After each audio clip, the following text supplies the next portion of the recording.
একটা ছোট গ্রাম, ঈদের সকাল, চারদিকে তাকবীরের ধ্বনি, আল্লাহু আকবার, আল্লাহু আকবার। কিন্তু একটি ঘরে কোনো কুরবানির প্রস্তুতি নেই, শুধু নীরবতা। হঠাৎই এক বৃদ্ধ কণ্ঠ কাপাস্বরে বলল, যে ঘরে কুরবানি হয় না, সেই ঘরে কি আল্লাহর রহমত থেমে যায়? এই প্রশ্নটাই বদলে দিল পুরো গ্রামের ভাগ্য। গ্রামের নাম ছিল নূরপুর, ছোট কিন্তু শান্তিপূর্ণ এক মুসলিম গ্রাম। প্রতি বছর ঈদুল আজহা এলে পুরো গ্রাম আনন্দে ভরে উঠত। গরু ছাগল কেনা, কুরবানি প্রস্তুতি, মাংস বিতরণ, সবকিছুতেই এক অদ্ভুত আনন্দ থাকত। কিন্তু এই গ্রামের এক কোণে ছিল একটি পরিবার, রাশেদ মোল্লার পরিবার। রাশেদ ছিলেন একজন মধ্যবিত্ত ব্যবসায়ী। আগে তিনি নিয়মিত কুরবানি দিতেন, কিন্তু গত কয়েক বছর ধরে তার ব্যবসায় কিছুটা ক্ষতি হওয়ায় তিনি মনে মনে ভাবতে শুরু করলেন, এবার আর কুরবানি দেওয়ার দরকার নেই, টাকা বাঁচানোই ভালো। তার স্ত্রী ফারহানা নরম গলায় বলেছিল, আল্লাহ তো বলেন তোমার সামর্থ্য থাকলে কুরবানি করো, আমরা কি সত্যিই অক্ষম? রাশেদ কঠোরভাবে জবাব দিলেন, এত টাকা খরচ করে কি হবে, সমাজের লোক দেখানোর জন্য নাকি? ঈদের আগের রাত পুরো গ্রামে গরুর ডাক, মানুষের হাসি, শিশুদের আনন্দ সবকিছু চলছিল। কিন্তু রাশেদের ঘরে ছিল অদ্ভুত নীরবতা। ঠিক সেই রাতে তিনি একটি অদ্ভুত স্বপ্ন দেখলেন। স্বপ্নে তিনি দেখেন এক বিশাল ময়দান, চারদিকে হাজারো মানুষ কুরবানি করছে। কারো কুরবানি আকাশে উঠছে, আলো হয়ে যাচ্ছে, আর তার দিকে কোনো আলো আসছে না। একটি গরু তার সামনে আনা হলো, কিন্তু সেটি হঠাৎ অদৃশ্য হয়ে গেল। একটি কণ্ঠ বলল, তুমি কুরবানির হক আদায় করনি, তাই তোমার দান গ্রহণ হয়নি। ঘুম ভেঙে রাশেদের শরীর ঘামতে লাগল। তিনি নিজেকে বোঝালেন এটা শুধু স্বপ্ন, কিন্তু তার মন শান্ত হল না। ঈদের দিন সকালে পুরো গ্রাম তাকবীরে মুখর, আল্লাহু আকবার, আল্লাহু আকবার। এক এক করে সবাই কুরবানি দিচ্ছে। শিশুদের চোখে আনন্দ, বৃদ্ধদের চোখে কৃতজ্ঞতা। কিন্তু রাশেদের বাড়ির সামনে কোনো গরু নেই। প্রতিবেশী হাসান চাচা এসে বললেন, রাশেদ, তোমার গরু কোথায়? রাশেদ হালকা হাসি দিয়ে বলল, এবার করিনি, ব্যবসা খারাপ চলছে। হাসান চাচা কিছুক্ষণ চুপ থেকে বললেন, সামর্থ্য থাকলে কুরবানি না দেওয়া শুধু দুনিয়ার ক্ষতি না, আখিরাতেরও ক্ষতি হতে পারে। রাশেদ বিরক্ত হল, সব কিছুতে ধর্ম টেনে আনবেন না চাচা। হাসান চাচা ধীরে ধীরে চলে গেলেন, কিন্তু তার কথাগুলো রাশেদের মনে গেঁথে রইল। ঈদের পরদিন থেকে রাশেদের জীবনে ছোট ছোট অদ্ভুত ঘটনা ঘটতে শুরু করল। দোকানে ক্রেতা কমে গেল, একটি বড় ডিল বাতিল হয়ে গেল, ঘরে অশান্তি বাড়তে লাগল। ফারহানা চিন্তিত হয়ে বলল, তুমি কি লক্ষ্য করেছ, ঈদের পর থেকেই সবকিছু উল্টে যাচ্ছে? রাশেদ চুপ করে রইল। তার মনে সেই স্বপ্ন আবার ফিরে আসছিল। ইসলামে কুরবানি সম্পর্কে আল্লাহ বলেন, আল্লাহর কাছে পৌঁছায় না তোমাদের গোশত বা রক্ত, বরং পৌঁছায় তোমাদের তাকওয়া। অর্থাৎ কুরবানির মূল উদ্দেশ্য হল আল্লাহর প্রতি আনুগত্য ও তাকওয়া। যে ব্যক্তি সামর্থ্য থাকা সত্ত্বেও কুরবানি পরিত্যাগ করে, সে একটি গুরুত্বপূর্ণ ইবাদত থেকে নিজেকে দূরে সরিয়ে নেয়। রাশেদের মনে এখন দ্বন্দ্ব শুরু হয়েছে। একদিকে তার যুক্তি, টাকা বাঁচানো দরকার, অন্যদিকে তার মন, তুমি কি সত্যিই আল্লাহর আদেশ থেকে মুখ ফিরিয়ে নিচ্ছ? রাতে তিনি আবার সেই স্বপ্ন দেখলেন। এবার কণ্ঠটি আরও স্পষ্ট, তুমি যা ছেড়ে দিয়েছ তা শুধু পশু নয়, বরং একটি শূন্যা, একটি ত্যাগ, একটি পরীক্ষা। পরদিন সকালে রাশেদ তার ঘরের দরজা খুলতেই থমকে গেলেন। তার দরজার সামনে রাখা ছিল একটি চিরচেনা চিঠি।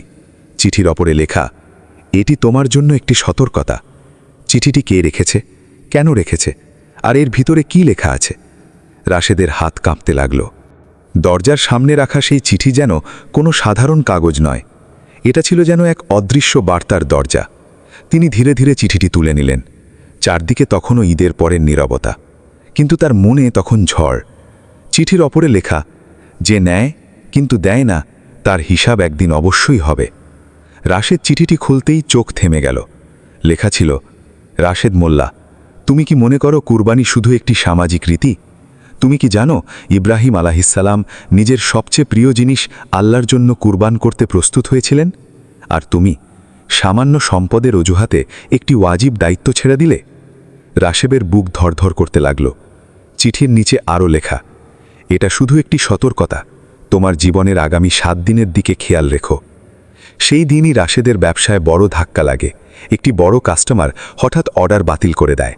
তার কর্মচারী এসে বলল, মালিক, আমরা বড় ক্ষতির মুখে পড়েছি। রাশেদ চুপ করে বসে রইল।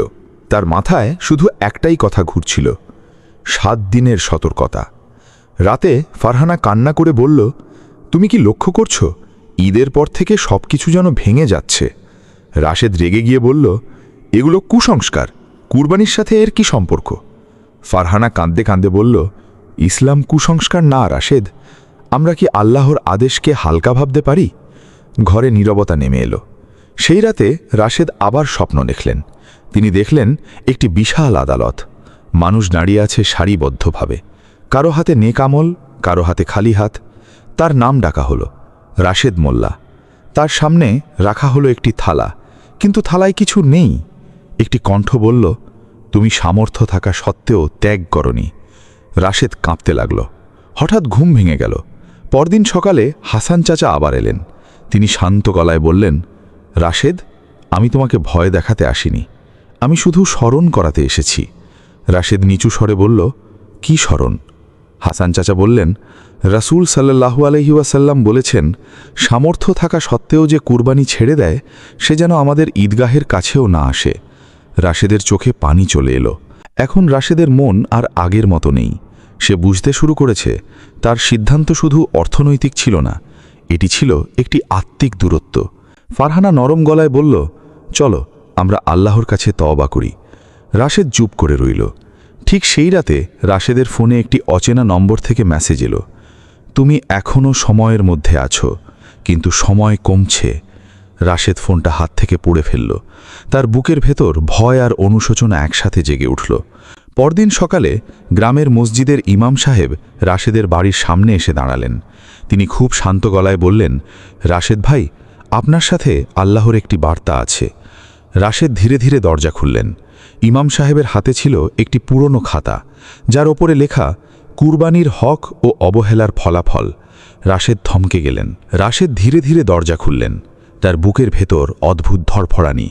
ইমাম সাহেব দাঁড়িয়ে আছেন খুব শান্তভাবে, হাতে একটি পুরনো খাতা, যার পাতাগুলো সময়ের ধুলোয় হলদে হয়ে গেছে। খাতার উপরে লেখা কুরবানির হক ও অবহেলার ফলাফল। রাশেদ কিছু বলার আগেই ইমাম সাহেব বললেন, এটা ভয় দেখানোর জন্য না, এটা সত্য বোঝানোর জন্য। ইমাম সাহেব খাতাটি খুললেন। তারপর শান্ত কণ্ঠে বললেন, এই চিঠি যে তুমি পেয়েছিলে সেটাও আমি দিয়েছিলাম। রাশেদ হতভম্ব হয়ে গেলেন। কেন?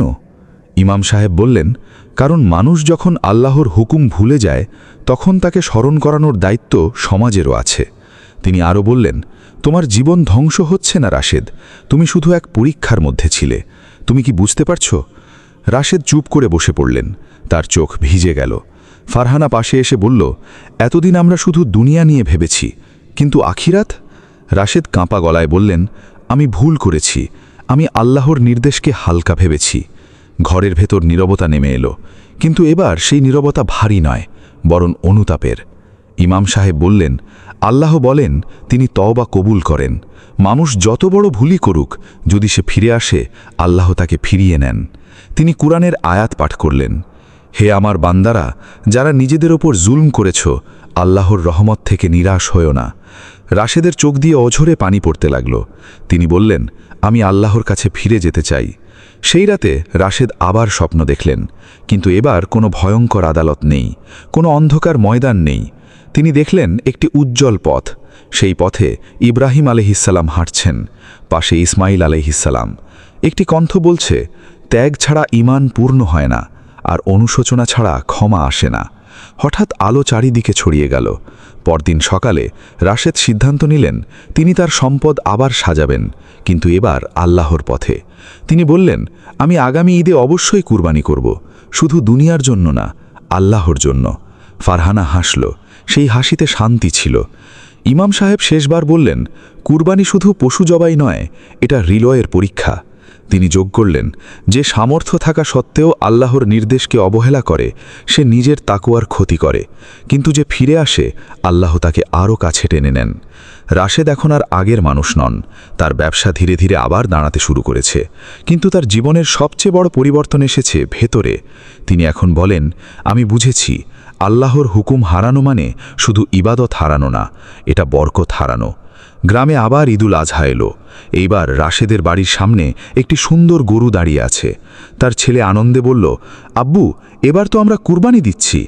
রাশেদ হাসলেন, চোখে পানি, কিন্তু সেই পানি আনন্দের। তিনি আকাশের দিকে তাকিয়ে বললেন, আল্লাহ, আমাকে ক্ষমা করো, আমাকে গ্রহণ করো। এই গল্প আমাদের শেখায় কুরবানি শুধু একটি আর্থিক ইবাদত নয়, বরং এটি আল্লাহর প্রতি আনুগত্যের প্রকাশ।